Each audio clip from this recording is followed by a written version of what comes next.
O que você estava fazendo no dia 8 de julho de 2014? Você lembra desse dia, né? Todo mundo lembra. Like no vídeo, se inscreva no canal se você não é inscrito. Eu trago todos os dias aqui um vídeo falando sobre futebol, sobre notícias, sobre transferências pós-jogo, né? Inclusive, hoje, depois do jogo do Fluminense, eu vou trazer outro vídeo aqui comentando sobre o jogo. Mas eu quero falar sobre o fatídico dia 8 de julho de 2014. Sim, o dia que ninguém gosta de lembrar, o dia do 7-1. E eu tenho uma curiosidade sobre esse dia porque eu não assisti a Copa do Mundo de 2014.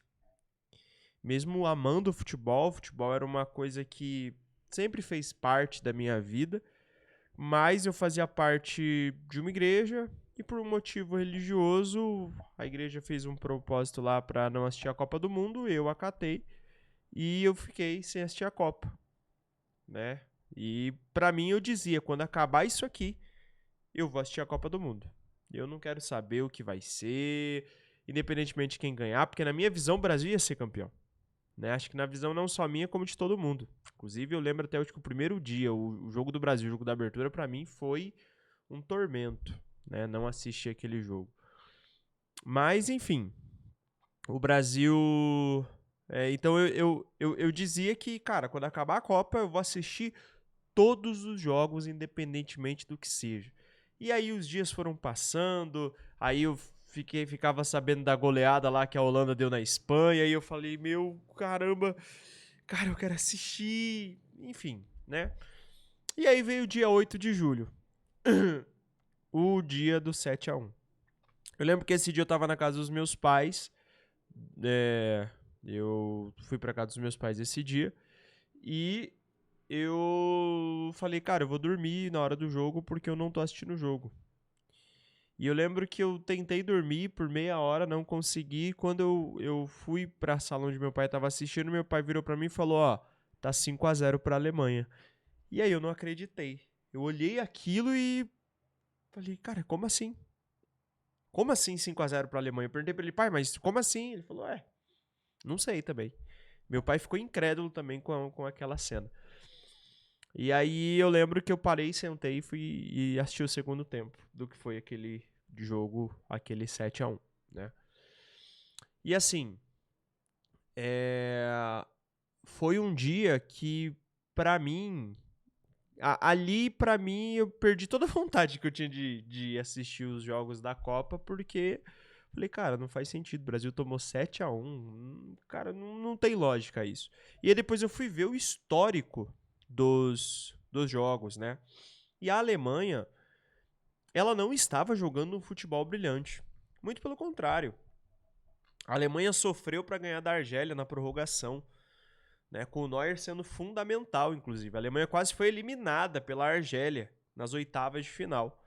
Ganha de 1-0 da França nas quartas e aí vem com a semifinal com o Brasil. O Brasil, por sua vez, passou nas oitavas um sufoco para o Chile, né? Inclusive, na última bola da prorrogação do segundo tempo, o Chile acertou a trave. Todo mundo diz, né? Como seria bom se aquele gol do Chile tivesse saído, né? Como um vexame teria sido muito menor, vamos dizer assim, né? Depois o Brasil passa pela Colômbia, uma goleada se impondo. E aí naquele jogo também vem a lesão do Neymar, que ali foi o grande baque da seleção. E aí esses dias eu tava vendo uma entrevista de um jornalista chamado Renan Baran. Acho que é Baran, né? Acho que é Renan Baran o nome dele, se eu não me engano. E ele, nesse podcast, ele fala uma coisa que eu nunca tinha ouvido alguém comentar sobre, que é o seguinte. Ele fala assim, ó, um dos fatores do 7-1 muito se deve à lesão do Neymar e eu vou explicar o porquê. E ele fala que quando o Neymar se machuca, e aí tem toda aquela comoção, o Neymar tá fora da Copa e tudo mais, o foco da seleção começou a ser, vamos homenagear o Neymar. Então vamos fazer um boné, e aí todo mundo chega de boné, e aí vamos encomendar, e o boné vai chegar, e como é que vai ser. Então todo mundo começou a se preocupar com a homenagem para o Neymar e não necessariamente com o jogo contra a Alemanha. Né? O foco, e aí, pessoal, quando a gente fala de futebol, que é um esporte de alta performance, se você não tem foco e concentração, cara, a tragédia está anunciada. Essa é a realidade. Porque um 7-1 são várias coisas que precisam acontecer para que um time perca de 7 gols. Um time leve 7 gols. Um dos fatores, e eu não estou dizendo aqui que a culpa foi do Neymar. Não, muito pelo contrário. Neymar se lesionou, infelizmente. Se o Neymar tivesse em campo, provavelmente o resultado seria diferente do que foi, né? E um dos pontos que ele disse, e aí você vai analisar e começa a fazer sentido, é essa falta de concentração para o jogo. Aí tem uma outra questão, que foi o time, que aí ele fala também que um dia antes, o treino da seleção, o que o Felipão apresentou para a imprensa não foi o time que ele colocou a campo, justamente para esconder a escalação da mídia. Ou seja,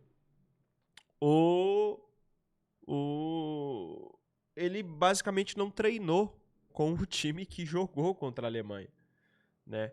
E aí, meu amigo, você viu a tragédia que foi, o buraco que foi naquele meio-campo, né? Um time totalmente perdido, essa é a realidade. A Alemanha dominou o meio-campo do Brasil, né? E começou a tomar um gol atrás do outro, né? E, cara, eu penso assim, né? Depois que eu fui analisar tudo e fui ver, né?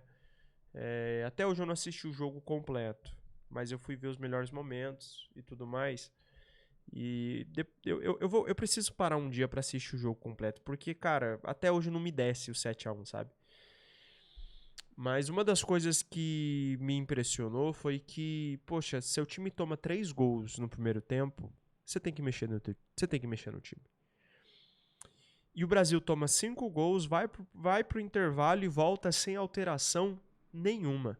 Ou seja, cara, sabe, não dá pra entender o que aconteceu naquele 7-1. Talvez um dia eu vou... Claro, existem muitos comentários, muitas pessoas que falam sobre, mas é complicado de você entender, sabe? Tipo, o que aconteceu? O que de fato aconteceu? Como é que uma seleção toma 7 gols jogando em casa? É complicado. Passaram-se 11 anos, né? Hoje a gente vê que o Brasil não é o mesmo depois daquele 7-1. A gente vem acumulando fracassos Copa após Copa, né? 2018 caímos para uma Bélgica, 2022 caímos para uma Croácia e agora vamos para 2026, que não dá pra gente... Eu ainda tenho um pouco de esperança, Carlo Ancelotti, treinador experiente, mas é um pouco complicado você, sabe, não houve uma evolução, né? Hoje o Brasil, infelizmente, ainda é dependente do Neymar, é uma seleção que não empolga. Assisti Brasil e a última eliminatória, claro, os 2 primeiros jogos do Ancelotti eram os 2 primeiros jogos, então não tem muito o que falar. E o Ancelotti não teve um tempo de trabalho, essa é a realidade. Então, a gente torce para que seja diferente. Há quem diga, não, mas 94 foi assim, né? Eu tava conversando com meu pai falou assim, Ele comparou o Fluminense na Copa do Mundo de Clubes com a Seleção Brasileira de 94, dizendo, ó, a Seleção Brasileira de 94 chegou na Copa do mesmo jeito. Ninguém dizia que aquela seleção ia ganhar alguma coisa, a seleção ganhou o tetra. 2002 foi a mesma coisa. Não sei, né? Mas a gente tem que aguardar. O fato é que faz 11 anos do dia mais triste aí da história do futebol brasileiro. Para mim é o dia mais triste da história do futebol brasileiro dentro de campo, né? Contando partidas dentro de campo. E é complicado. E para você? O que você tem de lembranças desse dia? Se você gostou desse vídeo, deixe seu like, se inscreva no canal, ative as notificações. E lembrando que hoje tem outro vídeo falando sobre o jogo do Fluminense. Um abraço!